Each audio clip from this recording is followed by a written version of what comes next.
Varity Ashford had learned long ago that pain was easiest to survive when no one noticed it.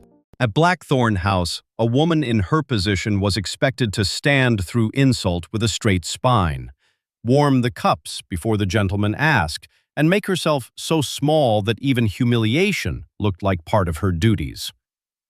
By February of 1774, she had spent 6 years mastering that discipline. She knew how to keep a tray level while her feet ached, how to swallow hunger, how to let rich people speak over her as if silence were the only dowry left to a ruined gentleman's daughter. So when the long supper table glittered under silver, cut glass, and hothouse oranges, Verity did what invisible women always did. She stood behind Mrs. Lenora Waverley's chair with the coffee tray steady in both hands and gave the room nothing to seize except her usefulness. Silence, after all, was safer than pride. Silence did not get one dismissed. Silence did not feed the colony fresh amusement. Then Lady Corinne Fane smiled over her wine and said, for all the table to hear, that Mrs. Waverley was fortunate to own a companion who was nearly invisible and still efficient. Mrs. Waverley answered too quickly that Verity's chief excellence was taking up no room at all. A younger gentleman added that she was therefore bred for society better than half the ladies present. The laughter came in polished little waves, exactly genteel enough to pretend it was harmless, exactly cruel enough to remind Verity what she was in that house. A well-trained shadow with excellent posture. She did not flinch. That was the part they always enjoyed least.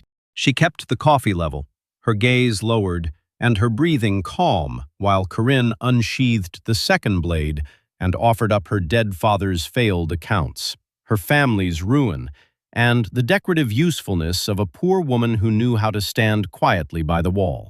Public shame, Verity knew, became entertainment the moment it visibly landed, so she denied them even that. Across the candlelit table sat Nathaniel Vale, Duke of Ashworth, the most feared man in that room, perhaps in half the colony, a man before whom laughter often reconsidered itself. He had spent the evening, as such men did, speaking where rank required, listening where advantage lay, appearing untouched by the little malices that kept society warm. Yet when Corinne's final insults settled over the silver and glass like ash, he set down his wine and looked directly at the woman everyone else had agreed not to see. "And yet," he said, into the hush he created simply by using his voice, "I find Miss Ashford has shown more composure under pressure than anyone presently amusing themselves at her expense." The room changed. Not loudly, not mercifully, but decisively. He asked Verity to pour for him, thanked her as if her dignity were a fact and not a favor, and in doing so, marked her before the whole colony as someone he was willing to see in public. It was the most dangerous thing that had ever happened to her. It would also be the beginning of the reversal that every person at Blackthorn House would one day wish they had not witnessed. If you stay for stories where the woman they mocked returns, impossible to erase. Like this video and subscribe to Quiet Fires of America, because tonight, an invisible companion has just been seen by the one man powerful enough to change everything. "Your companion has steadier hands than most hostesses I know," Lady Corinne said suddenly, smiling over the rim of her wineglass at Mrs. Waverley. "How fortunate for you, Lenora. She is nearly invisible and still efficient, the ideal combination." The table gave a small ripple of amusement. Mrs. Waverley laughed because that was what she always did when someone handed her a cruelty polished bright enough to pass for wit. "My dear Verity prides herself on taking up no room at all. It is her chief recommendation." A younger man at the far end added, "Then she is more perfectly bred for society than half of us." More laughter. Verity kept the pot level and her face still. Humiliation, she had learned, became more entertaining the moment it visibly landed. She might have passed through the moment intact if Lady Corinne had let it go. but Corinne Fane never released what she could deepen. "Miss Ashford once had prospects," she said lightly. "Did you know that, Your Grace? Her father was a gentleman of excellent opinions and very little arithmetic." A pity the arithmetic won. There it was, the true blade, slid out with care. A few at the table looked embarrassed. Most did not. Nearly all had heard some version of the story. Edmund Ashford, son of a respectable but undistinguished family, had speculated beyond prudence, signed notes beyond safety, and died with more pride than money. His widow followed him within the year. Varity, left with education enough to fit no useful trade and connections too thin to sustain her, had entered companion service under the protection of a distant relation, who soon discovered that protection is easiest when it is unpaid. Mrs. Waverley sipped her wine. Veridity has always been too delicate for practical employment. It was not true. Veridity could mend linen, keep accounts, manage correspondence, soothe nerves, read French moralists aloud to women who understood none of them, and calculate in her head faster than the steward at Blackthorn. But delicacy was the lie gentility preferred when feeding on someone else's dependence. Lady Corinne turned toward Nathaniel Vale with the sort of smile that offered him complicity. "You see, Ashworth, even misfortune may be made decorative if it stands quietly enough by the wall." The Duke set down his glass. The sound was not loud, yet conversation along half the table thinned. "And yet," he said, "I find decoration usually less composed under pressure than Miss Ashford has been all evening." No one moved. He looked not at Corinne, but at Mrs. Waverley. "If Blackthorn teaches its dependents to endure insult while carrying boiling coffee without trembling, it is a more rigorous house than I had understood." Mrs. Waverley colored at once. Corinne's smile sharpened. Colonel Bell became absorbed in his plate. Variety kept her gaze lowered, but something cold and startled moved through her. Few things were more dangerous than public protection from a powerful man. Gratitude became gossip in a breath. Corinne recovered first. "You make a sermon of a jest." Only because the jest seemed to require so much sacrifice from someone who was not laughing. Nathaniel turned then, finally, and looked directly at Verity. "Miss Ashford, will you pour for me?" The room had become too quiet for refusal. She stepped forward, praying only for steadiness. When she tipped the coffee, her hand did not shake, but she was conscious of him in a manner that offended her self-command. Not as a dream, as a force altering the balance of the room. "Thank you," he said. Two simple words, civil, measured. Yet no one at that table could mistake what had happened. He had not merely interrupted a humiliation. He had marked her as a person whose dignity he would acknowledge in public.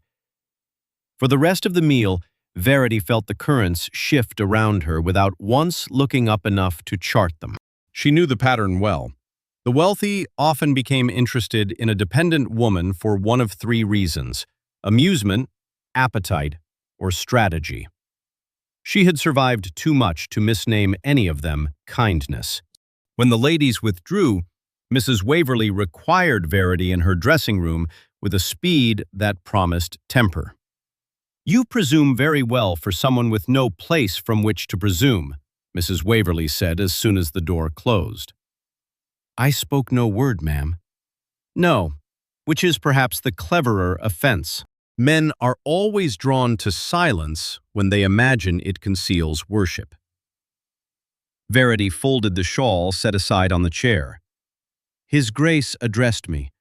I answered only by serving him." Mrs. Waverley's mouth tightened. "Do not instruct me in what occurred at my own table." Lady Corinne has been in hopes of bringing Ashworth to a better understanding with her niece. I will not have some soft-faced dependent disturb that prospect simply because she has learned the art of seeming meek. Verity might have defended herself if defense had ever improved a servant's standing. Instead, she said, I regret if inconvenience has come to the house." That answer angered Mrs. Waverley more than tears would have. Tears were tribute. Calm was resistance, disguised as submission. "Pack lightly," she said. "We leave for Williamsburg in 3 days. You will remain mostly out of sight until then." Verity bowed her head. "Yes, ma'am." Only when she reached the narrow chamber under the back stairs that served as her room did she let herself sit on the bed without removing her cloak. She stayed there, in the dark, gloved hands clasped tightly, feeling again the odd force of Nathaniel Vale's defense. She did not trust it, but she could not forget it. Outside, sleet ticked at the small window like fingernails against glass. In another life, perhaps she would have been young enough to imagine rescue in that sound. She was not young in that way anymore. 3 evenings later, the Waverley party traveled toward Williamsburg for a series of assemblies, dinners, and meetings no one openly called political and everyone privately treated as such. The roads were wet with thaw. Mrs. Waverley complained of the jostling. Corinne Fane, who had joined the party halfway to town, spoke all morning of fashions newly arrived from London and all afternoon of men she did not mean to marry. Verity rode in the rear carriage with trunks, hat boxes, and a maid who slept whenever silence permitted. Near dusk, one wheel struck a rut too sharply. The carriage lurched, the horses shied, and the driver cursed. By the time they halted, the front axle had split. Mrs. Waverley insisted she could not remain exposed by the roadside. Corinne insisted a farmer's cottage nearby was surely unfit. The lead carriage pressed ahead to a posting inn 2 miles farther on, taking Mrs. Waverley and Corinne with it, while the rest of the party was left to await assistance and guard the baggage. Snow began in thin, hard grains. Varity stood under the bare branches with her cloak drawn close and thought, not for the first time, that rank, refined selfishness without ever diminishing it. Hoofbeats approached through the dim. One rider, then 2 servants behind. Nathaniel Vale reined in beside the broken carriage. The driver, relieved by anyone richer than himself, hurried forward with explanation. Nathaniel listened, glanced once at the road, once at the deepening dark, and then at Verity. "Mrs. Waverley continued on?" he asked. "Yes, your grace," said the maid, before Verity could answer. "And Lady Corinne." His expression altered by less than a breath. "Of course they did." He dismounted. "My house is nearer than the inn. Blackthorn's people may follow with the repaired wheel in the morning. Until then, no lady of this party remains on a winter road." The maid brightened at once. Varity did not.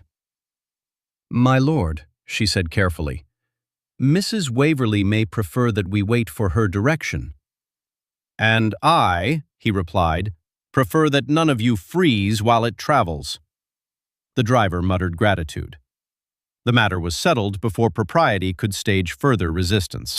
Ashworth House stood on rising ground above the James, broad-fronted and severe, with long windows catching the last gray of evening. It was not ostentatious in the vulgar style. Its grandeur lay in proportion, restraint, and the confidence of old wealth that did not need to gild every surface to announce itself. Verity had expected the disorder of a bachelor establishment. Instead, the house moved with quiet precision. Fires already burned in the receiving rooms. Dry cloaks appeared. A physician was sent for the maid who had strained her wrist in the jolt. Trays came. Lamps glowed.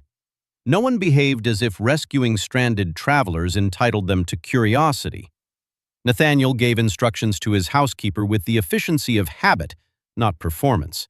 Only after everyone was settled did he turn to Verity. "You disapprove of being here," he said. It was not a question.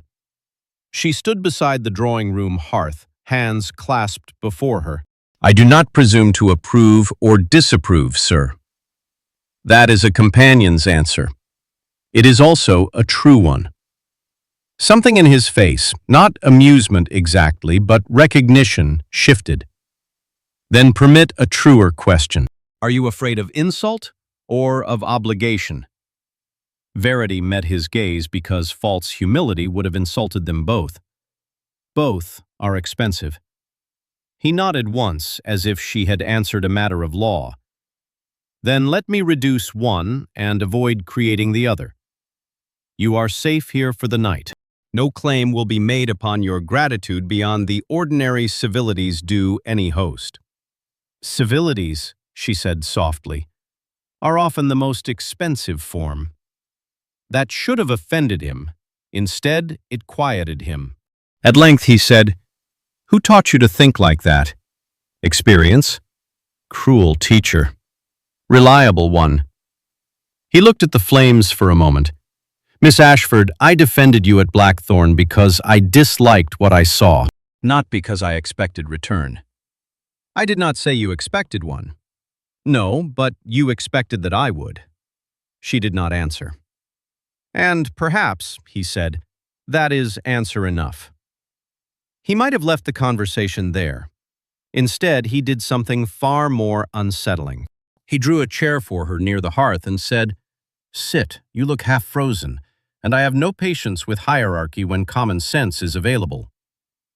No man of his position had spoken to her so in years.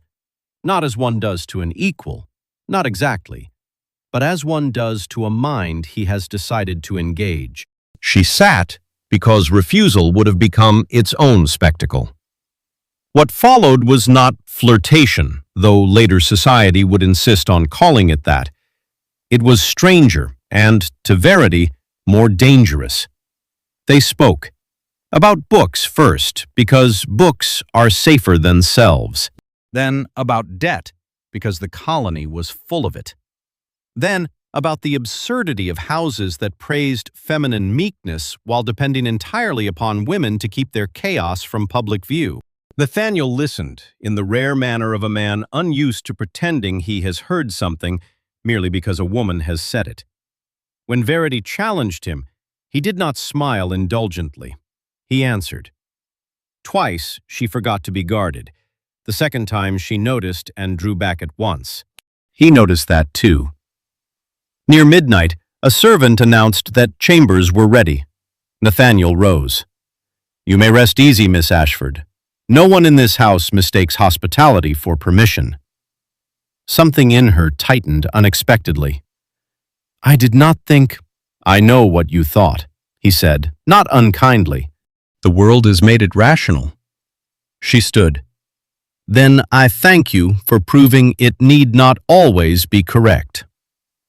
For the first time that evening, his composure thinned, only slightly, but enough. "No," he said quietly. "Do not thank me for meeting a standard so low it disgraces us both."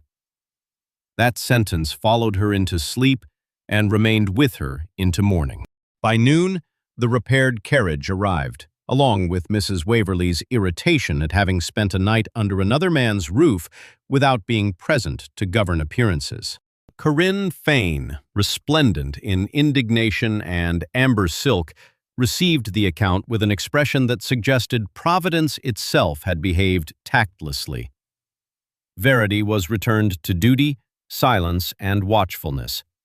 But the season had altered in ways no one could entirely conceal.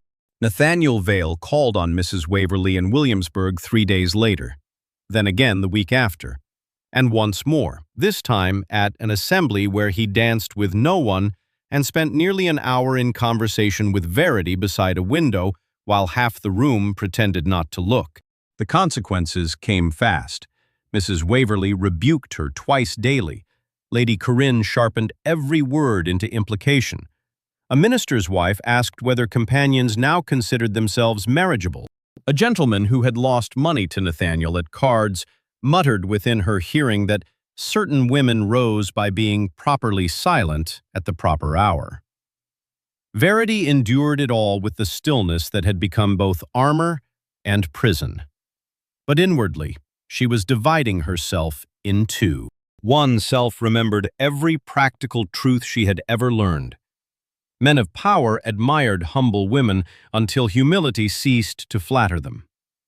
Society would tolerate a lord's amusement sooner than his sincerity. If Nathaniel tired, she would bear the cost. If he persisted, she might bear worse.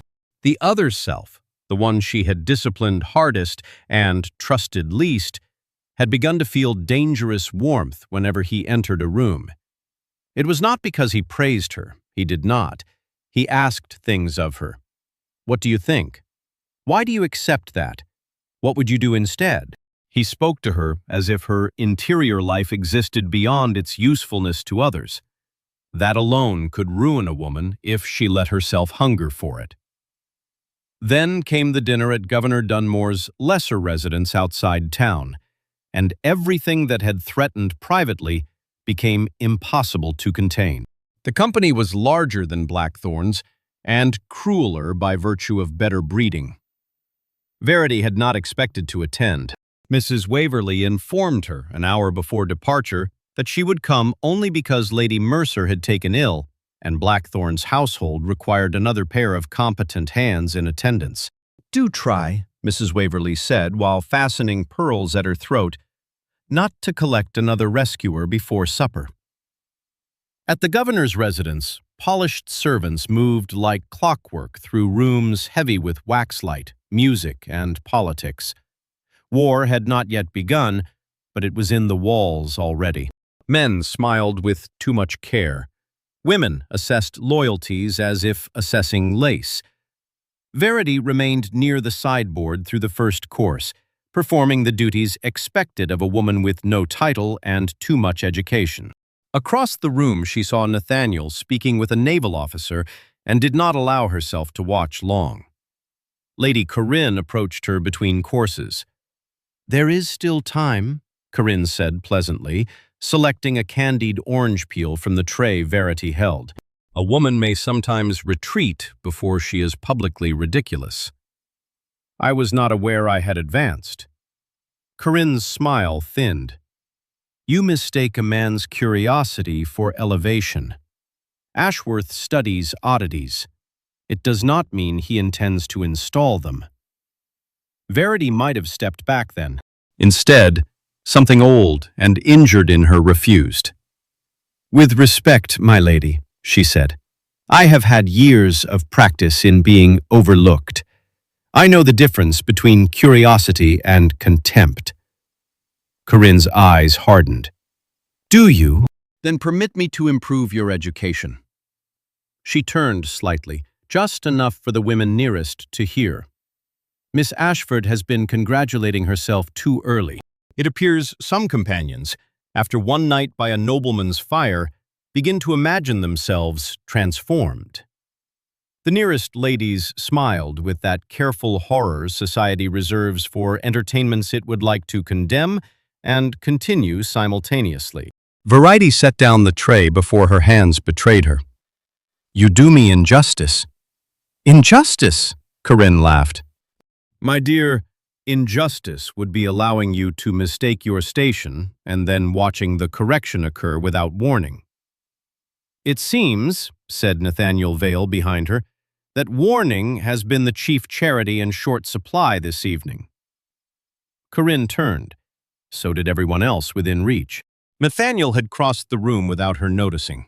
That alone was unnerving. More unnerving was the expression on his face. Not anger. Anger can be managed. This was decision. "Your Grace," Corinne said, recovering her poise, "we speak only among ladies." "Then perhaps the conversation has risen beyond my sex and entered the province of character." A small silence opened. He looked at Varity once, swiftly, as if asking whether she wished him to stop. It was the first courtesy that nearly undid her. She said nothing. She could say nothing. Nathaniel turned back to the circle. "Miss Ashford serves independence. That fact appears to have persuaded several people here that her dignity may be treated as common property." "I do not share that opinion." Corinne's voice cooled. "You speak as if she were under your protection." His answer came without haste and without retreat. She is. The room changed. No phrase could have been clearer, more dangerous, or more impossible to recall. Mrs. Waverley had gone pale. One of the older gentlemen coughed into his napkin. A young wife at the mantel stared openly. Across the chamber, conversation faltered in visible waves. Corinne made one last attempt to laugh it away. Surely not in any formal sense. Nathaniel held her gaze. In the only sense that matters. If anyone here believes Miss Ashford may be insulted with impunity, let them understand that they mistake the matter entirely. He offered his arm to Varity. No one breathed. She knew, in the instant before moving, that her life, as it had been, was over. To refuse would humiliate him and expose herself to immediate ruin. To accept would bind her publicly to consequences she had not chosen. She placed her hand on his arm. He led her, not out of the house in scandal, but to the center of it, to the long room where the musicians had just begun a country dance. There, before half the colony's most restless eyes, Nathaniel Vale turned to Mrs. Waverley and said with grave courtesy, "Madam, Miss Ashford will not return to Blackthorn tonight." Mrs. Waverley stared. "You cannot mean—" "I mean precisely what I say." "And by what authority?" Nathaniel's answer fell like iron set gently on velvet. "By the authority of a man who intends to marry her." If thunder had broken through the roof, it could scarcely have created greater stillness. Varity heard the sentence as if from underwater. Marry her. Not protect. Not recommend. Not establish. Marry. Mrs. Waverley's face altered with the violent calculations of a woman discovering that the person she had spent years belittling might outrank her by law within a month. Corinne went white, then pink, then white again. Varity found her voice only because disbelief sharpened it. "Your Grace," she said under her breath, "this is madness." "Yes," he said softly, but not improvised. Then, louder for those nearest, "Miss Ashford, if I have erred, it is only in delaying until I was certain that public speech, not private sentiment, would best honor you. I ask now what I intended to ask before gossip forced speed upon us. Will you allow me to court you openly, with marriage as my declared end?" It was, she realized dimly, not a trap, but an escape, offered in full view of everyone who had hoped she possessed none. And yet, marriage to such a man meant stepping into a furnace of judgment from which no private self emerged unchanged. Varity stood within that silence and did what no one there expected of her. She did not faint. She did not weep. She did not collapse into grateful acquiescence. She looked directly at Nathaniel Vale and asked, clear enough for those nearest to hear, "Do you seek a wife, sir, or a demonstration?" A tremor went through the listeners. Nathaniel's eyes did not leave hers.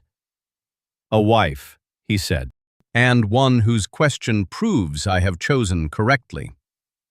That answer should not have steadied her. It did. She drew one breath. "Then I will allow the courtship, provided you understand that I come without fortune, without fashionable innocence, and without the intention of worshipping the hand that chooses me." Something almost fierce moved in his face. "Miss Ashford, it is precisely the absence of those qualities that recommends you most." Only then did the room exhale. By morning, the colony had turned the matter into 30 versions of itself.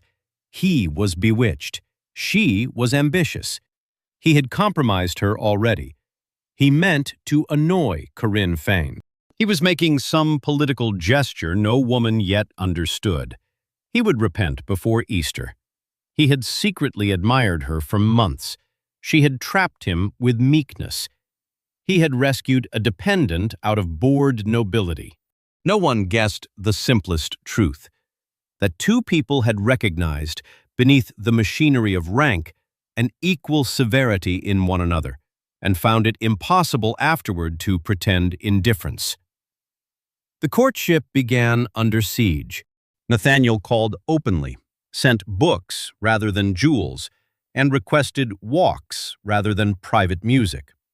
He conducted himself with scrupulous formality, perhaps because he knew any hint of appetite would be used to diminish her. He never touched her without asking. He never spoke over her when others pressed too near.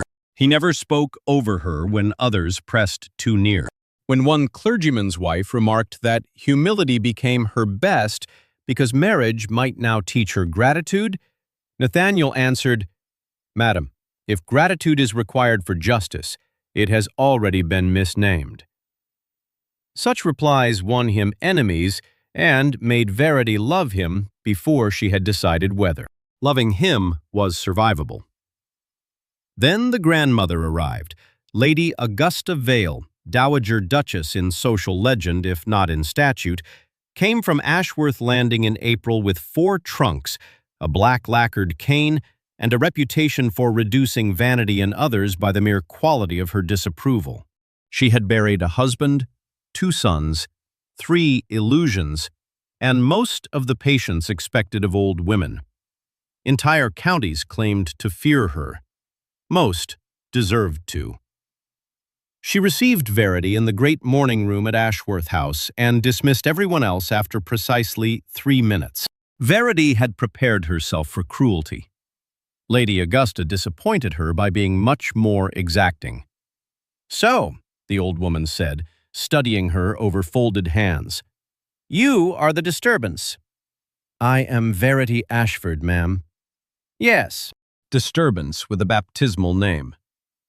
Varity remained standing because she had not been invited to sit. Lady Augusta noted that at once. "Why are you still upright?" "Because I was taught not to assume comfort in another's house." "Wrong lesson. One should assume nothing and observe everything." "Sit." Varity sat. For an hour, Lady Augusta questioned her on books, household economies, debt, duty, child-rearing, mourning customs, church politics, and the management of servants who mistake affection for license. Not once did she ask whether Varity loved Nathaniel. Old women who had survived power never began with the least useful question. At last, Lady Augusta tapped her cane lightly against the carpet. "Do you know what most alarms me in this engagement?" Varity chose honesty. "That I am poor." "No, poverty teaches. I am more alarmed by worship. Nathaniel does not need another woman to adore him while the roof beams crack. He needs someone who will tell him when he is behaving like his grandfather."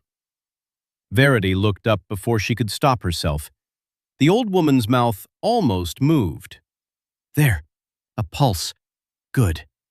Tell me, do you fear my grandson?" "Yes." "Why?" "Because he sees too much." "Excellent reason. Do you also trust him?" Varity hesitated. Lady Augusta's gaze sharpened. "Do not flatter me with speed. Think." At length, Varity said, "I trust what he is trying to be. I do not yet know whether the world will permit it." Lady Augusta sat back. "Better and better. You may do." It was not approval. It was far more valuable. Still, scrutiny did not end. It refined itself. Some tests were practical. Lady Augusta gave her a week's household accounts with intentional errors hidden among them. Varity found every one. She was asked to settle a dispute between 2 maids without appealing to rank. She managed it by appealing to fairness and wages. A curate's widow came seeking assistance beyond what was prudent. Lady Augusta watched to see whether Verity's pity outran her judgment. It did not. Other tests cut deeper. At supper, Lady Augusta once asked, before 10 guests, "If society never forgives the manner of your rise, what then?" Verity answered after only a moment. Then society will be required to endure my existence. Nathaniel, seated opposite, went very still. Lady Augusta said only, "Good." For the first time in years, Verity began to imagine not rescue, but place. That was when the past returned to collect its price. In early May, a letter arrived in an unfamiliar hand. The paper was cheap. The seal had been pressed by a coin. The message inside was short enough to wound with efficiency. Miss Ashford, if the Duke of Ashworth has not yet heard how your brother died in Charles City under accusations of forgery and gaming debts, he soon shall. It would be unkind for him to learn after marriage what any prudent family ought to know before. A friend to truth. Verity sat with the letter in her lap and felt the room recede. Her brother Stephen. Beautiful, reckless, adored by strangers, exhausting to love. He had always believed consequences were a condition invented for lesser men. By 27, he had sold his watch, his horse, and finally, his name. The accusations at his death had never been cleanly proved, but neither had they been silenced. Varity had spent years outrunning the shadow of them and failing. She might have told Nathaniel at once if the note had arrived alone. But 3 days later, another came. This one, including a copy of an old tavern notice and a postscript. Ask Lady Augusta whether she prefers a duchess with a felon's blood. Verity burned both letters. Then she made the first mistake love tempts from proud people. She decided to spare him by disappearing. She told no one except the old coachman's wife, whose son was traveling north with lemons for sale. Before dawn, wearing plain brown and carrying only what she could truthfully call her own, Varity left Ashworth House by the garden gate. She made it as far as a posting farm beyond New Kent before Nathaniel found her. He came not in theatrical fury, but in a silence more dangerous. The farmer's wife, sensing history and preferring not to stand in its doorway, withdrew to the kitchen. Verity stood in the small yard among damp laundry lines and refused to let herself tremble. Nathaniel dismounted. Mud streaked his boots. He had ridden hard. "How far," he asked, "did you mean to go before deciding I was better married to ignorance?" She had prepared explanations all morning. Under his gaze, they seemed childish. "You deserve truth without compulsion," she said. "I agree, which is why I am curious why you denied me the chance to hear it from you." Pain rose sharp in her chest. "Because I know how these things end." "Do you?" "Yes." Her voice broke despite her will. "A great family tolerates scandal in a man if he is rich enough to outlive it. In a woman, especially a poor one, scandal becomes inheritance. I would not have your house learn after vows that my brother died under public stain. I would not see your grandmother forced to defend what I should have disclosed. I would not have you choose between me and your name while the county watches." He took one step nearer. "Verity." She shook her head. "No, let me finish while I still can. I know what I am to people like Corinne Fane. An error dressed above its station. A charity case grown presumptuous. If this marriage goes forward, every Ashford disgrace becomes entertainment. Every old debt, every whisper, every failure of the dead. I can endure mockery aimed at me. I cannot endure being the weapon used to wound you." His face changed then, not into anger, but into something more raw. "And who," he asked quietly, "gave you leave to decide what wounds I am willing to bear?" She could not answer. He came closer still, stopping only when another step would have forced retreat. "Do you imagine I chose you because you were untouched by grief? Because your family history was ornamental? Because I desired an emblem of innocence to set in my hall and admire from a safe distance? No. Then what did you think I saw?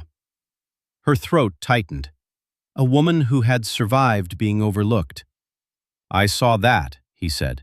I also saw a woman who has been taught to abandon herself before anyone else can do it for her. The sentence struck too near the bone. He drew a folded paper from his coat and handed it to her. It was one of the anonymous letters. Another had reached him already. I knew of your brother yesterday, he said. I know of him today. Tomorrow I will know of him still. In none of those days does the knowledge alter the terms on which I love you. Love. He had not said it before. Not because it was absent, because he was the kind of man who used declarations as if they ought to survive history. Varity looked down at the letter until the words blurred. You should have had the choice. I did. I do. I am choosing now. When she remained silent, he added, softer, You are not unworthy because shame brushed your family. If that were the measure, half Virginia would have to dine alone. Against all her defenses, a broken laugh escaped her. He exhaled, some part of him easing at the sound. There she is. She covered her face a moment, then lowered her hands. I was afraid. I know. Not only of losing you. What then? She met his gaze. At last, there was no use preserving pride from truth, of being seen fully and found to deserve less than you first imagined. Nathaniel stood very still. Then, with the care of a man approaching not fragility but something long defended, he lifted one hand and touched her cheek. Verity, he said, I have never once mistaken you for easier than you are. It is one of the reasons I intend to keep you. The absurdity of the phrase in his grave mouth undid the last of her resistance. She laughed through tears she had not meant to shed. And when he drew her into his arms, she went not as a rescued dependent, but as a woman exhausted by her own retreat. They returned to Ashworth together before dusk. The next battle was public. Nathaniel could have crushed the anonymous scandal by force of name alone.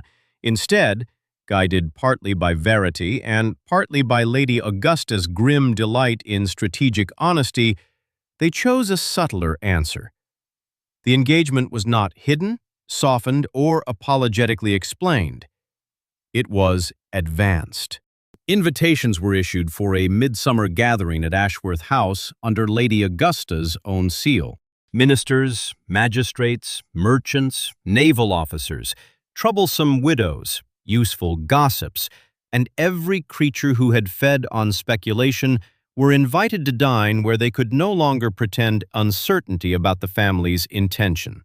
Varity entered that evening in silver-gray silk chosen by Lady Augusta, not to mimic birth she had not possessed, but to insist upon the dignity she had earned. She wore no diamonds, only her mother's small pearl drops newly repaired. Nathaniel met her at the head of the stair and offered his arm before the entire assembled company. Lady Corinne Fane attended in blue and bitterness. Mrs. Waverley attended in lavender humility newly learned and badly worn. During the second course, when conversation had ripened into its most dangerous sweetness, Lady Augusta struck her spoon once against her glass. "My friends," she said, in a tone that implied friendship was a category she distributed selectively, "some among you have exercised admirable energy in speculating whether Miss Ashford's family history renders her unfit for this house. As age has made me charitable, I thought we might spare you further labor." A hush fell so complete that the servants seemed to pour wine in silence. Lady Augusta continued. "Miss Ashford's brother died foolishly, as many men do. He is not on that account invited to govern Ashworth. Miss Ashford herself has shown more judgment under dependence than several prosperous gentlemen have shown in possession. As I prefer character to pedigree whenever pedigree has been behaving badly, I approve the match entirely. There was nowhere for anyone to go after that except forward or away. One magistrate's wife attempted a weak smile. A planter cleared his throat into surrender. Corinne stared at her plate as if silver might yet offer revenge. Nathaniel turned then, before them all, and took Verity's hand. "I have asked Miss Ashford to marry me," he said. "She has done me the honor of accepting. Those who wish us well are dear to us. Those who do not are welcome to exercise the privacy of their own houses." The brilliance of it lay not in dominance, but in closure. He gave scandal no oxygen beyond the dignity of a finished fact. That night, after the last carriage rolled away and Lady Augusta retired with the satisfied fatigue of a general who has won by seating arrangements, Verity stood alone for a moment in the great hall. She looked up at the portraits, the stair, the polished floor that had once seemed to belong only to those born without fear of removal. Nathaniel came to stand beside her. "You are quiet," he said. "I am wondering whether I have entered a life or merely a better constructed battlefield." "Possibly both." She smiled faintly. "At least you are honest." "I aspire to be efficient with it." Then his expression gentled, in a way still rare enough to startle her. "Do you regret returning?" Verity considered. "No. I regret only how ready I was to believe I could preserve your future by evacuating my own." He took her hand and lifted it, not to his lips, but between both of his, warming it there. "Then let us agree never again to confuse sacrifice with wisdom, merely because society praises it in women." Agreed. They married in September under a sky the color of pale steel and river light. The ceremony at St. Anne's was smaller than gossip had hoped and more solemn than fashion preferred. Lady Augusta wore black silk and an expression that dared Providence itself to mishandle the day. Mrs. Waverley cried at the wrong moments. Corinne did not attend. No one missed her. Verity walked to the altar without illusion. Marriage would not erase rank from memory, nor cure every bruise inherited from dependence. She would be watched, weighed, and interpreted for years. Some would always insist she had risen above her place by a combination of silence and luck. Let them. She had not come to Ashworth by luck. She had come by endurance, intelligence, the stubborn preservation of self under erasure, and the dangerous grace of being finally recognized by someone who understood what recognition cost. When the vows were spoken, Nathaniel's voice did not waver. Hers did not either. In the first winter of her marriage, the servants watched to see whether the new duchess would rule by gratitude, timidity, or panic. She did none of the three. She learned names quickly, wages sooner, and waste fastest of all. She reorganized the household accounts within a month, discovered 2 suppliers cheating the kitchens, raised one undermaid's pay after finding her mother bedridden, dismissed a footman for cruelty to a stable boy, and won the cook's loyalty forever by never once pretending that domestic labor was produced by magic. Lady Augusta, observing all this from behind her cane, announced one morning, "At last, a woman in this house who understands that kindness without standards is merely decorative weakness." It was the nearest thing to affection the old woman could offer before noon. As for society, it adjusted, as society always does when denied the pleasure of collapse. The marriage held. Nathaniel did not repent. Verity did not become a giggling ornament or a trembling impostor. She became something more unsettling to those who had dismissed her. Permanent. By the second year, young wives sought her advice on household management.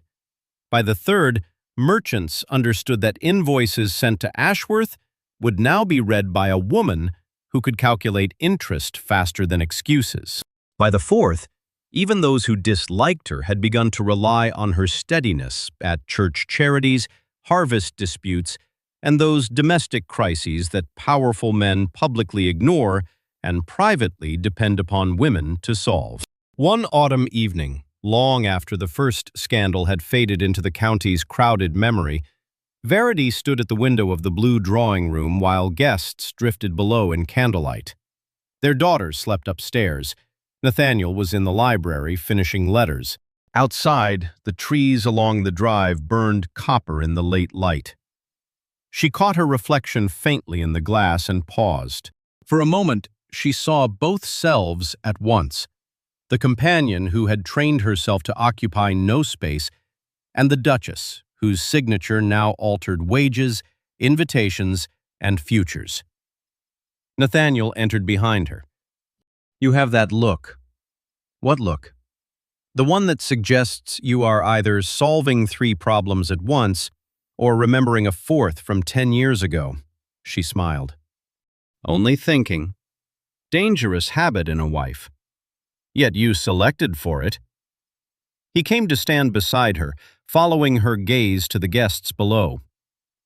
"Do they still trouble you?" "Sometimes." She was long past the vanity of pretending invulnerability to him. "Not as judges, as witnesses. There are days I still feel the old instinct to make myself smaller before entering a room." He turned to her fully then. "And what do you do?" Varity looked once more at her reflection. "I enter anyway." Something deep and quiet passed between them, something beyond romance, made of survived knowledge. He took her hand. "Good." Years later, when younger women whispered stories of how the Duke of Ashworth had chosen a nearly invisible companion and shocked the colony by naming her before them all, they told it badly. Society prefers transformations that happen in an instant because they flatter those who witness them. They said he saw her, loved her, and lifted her. That was only the outer shape. The truer story was slower and sterner. He saw her because she had already made herself difficult to erase. He loved her because her quiet was not emptiness, but structure. And she rose, not because a powerful man placed her above others, but because once recognized, she refused ever again to collaborate in her own diminishment. In the end, that was the victory no scandal could touch. Varity Ashford entered the grand houses of Virginia as a woman trained to disappear into service. She left her old life not by becoming ornamental, submissive, or harmlessly grateful, but by allowing herself to be fully seen and then bearing the consequences of that visibility with courage equal to the gift. By the time the county had finished deciding what to call her, she had already become something more solid than their approval. She had become the Duchess of Ashworth, and at last she had become visible even to herself.